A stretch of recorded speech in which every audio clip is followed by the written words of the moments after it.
Minasama ohayo gozaimasu, konnichiwa, konbanwa, meron tomoshimasu. Ang lesson po natin ngayon is all about useful adverbs na karaniwang ginagamit natin sa Japan. Katulad ng taksang, amari, zenzen, at iba pa. Handa na ba kayo? Let's do this!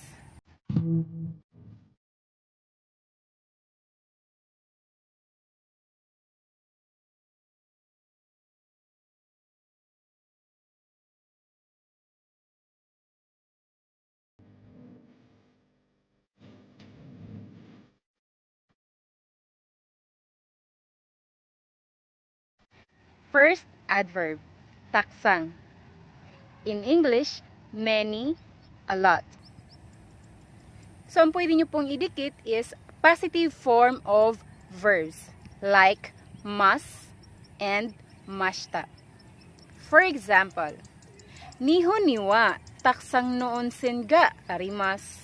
Minomodify niya po ang onsen sa Japan.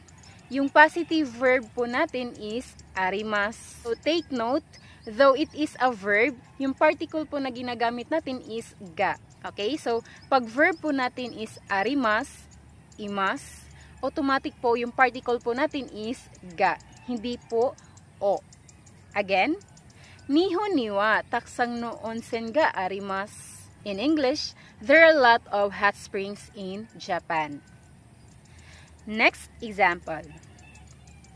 Kesa taksang tabimashita. Okay, so yung verb po natin na ginagamit is tabimashita. Meaning, eat. Again, kesa taksang tabimashita. In English, I ate a lot this morning. Next, sukoshi. In English, small quantity, little, few, little while, and short distance. Positive form of verb and adjective ang pwede po nating idikit sa kanya. Okay? Hindi po siya po pwede sa noun. First example, anata wa sukoshi o kani o motiimasu ka? Okay, yung verb po natin na ginagamit is in progressive form, but it's still positive verb. Jishoke niya po is mutsu. Again, anata wa sukoshi o kani o motimasu ka? In English, do you have any money? Next example. Konbang nihongo o sukoshi binkyou shimasu. Ang verb po na ginagamit natin is binkyou suru. Okay, so binkyou shimasu still in positive form. Konbang nihongo o sukoshi binkyou shimasu. In English, I will study Japanese language a little tonight. Next, amari. Not so or not very. There are a lot of meanings in amari. But as an adverb, ang meaning niya lang po is not so or not very. Ang pwede niya pong idikit is negative form of verb and adjectives. For example, Nihongo ga amari wakarimasen. Okay, so yung verb po natin is wakarimasen. Okay, it is in negative form. Again, Nihongo ga amari wakarimasen. In English, I don't understand so much Japanese language. Next example, amari shinpai shinakute iyo. So yung verb po natin is shinpai suru. Nasa rule number 3 po siya or group number 3. Again, amari shinpai shinakute iyo. So in English, you need not worry too much. Next, kyushitsu wa amari samukunai desu. Okay, yung ginagamit po natin is adjective na negative present tense from jishoke samui. Again, kyushitsu wa amari samukunai desu. In English, the classroom is not so cold. Next example, amari tanushi ko nakatayo. Okay, yung adjective niya po is tanushi. Yung ginagamit po natin is negative past tense of ikiyoshi. Again, amari tanushi ko nakatayo. In English, I didn't enjoy it very much. Next adverb, taihen. tuttimo. In English, very. So, ang pwede po nating idikit sa kanya is positive form of adjectives. For example, anata wa taihen otsukoshi. Okay, so yung ginagamit po natin na adjective is otsukoshi, meaning beautiful. Again, anata wa taihen otsukoshi. In English, you are very beautiful. Next example. Ano iiwa taihen chisai. Okay, yung adjective na ginagamit po natin is chisai.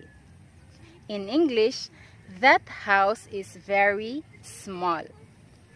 Next adverb, yoku. In English, well. So yung pwede nyo pong idikit is negative and positive form of verb.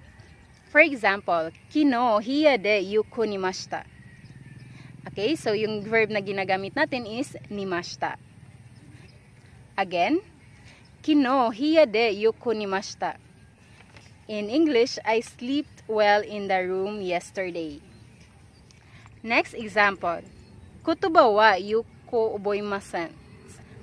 Yung ginagamit po natin na verb is oboiru na negative present tense, which is oboimasen. Again, kotoba wa yuko oboimasen. In English, I don't memorize the words well. Next, zenzen. In English, not at all. Yung ididikit po natin sa kanya ay negative form of verb and adjective only. For example, kore wa zenzen owattimasen. So yung ginagamit po natin na verb is owaru na nasa negative present progressive form, which is owattimasen. In English, this isn't finished at all. Next example. Kono quiz wa zenzen wakarimasen. Okay, yung verb po natin na ginagamit is wakaru in negative present form, which is wakarimasen. Again, kono quiz wa zenzen wakarimasen. In English, I can make nothing of this quiz. Next example. Kono hon wa zenzen omoshiroko nai desu.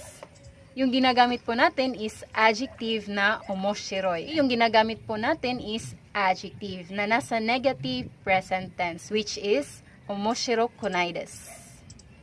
Again, kono hon wa zenzen omoshiroko nai desu. In English, this book isn't interesting at all. Next example. Kono t-shirts wa zenzen yasuku nai desu. Okay, so yung adjective na ginagamit po natin is yasui. Again, kono t-shirts wa zenzen yasuku nai desu.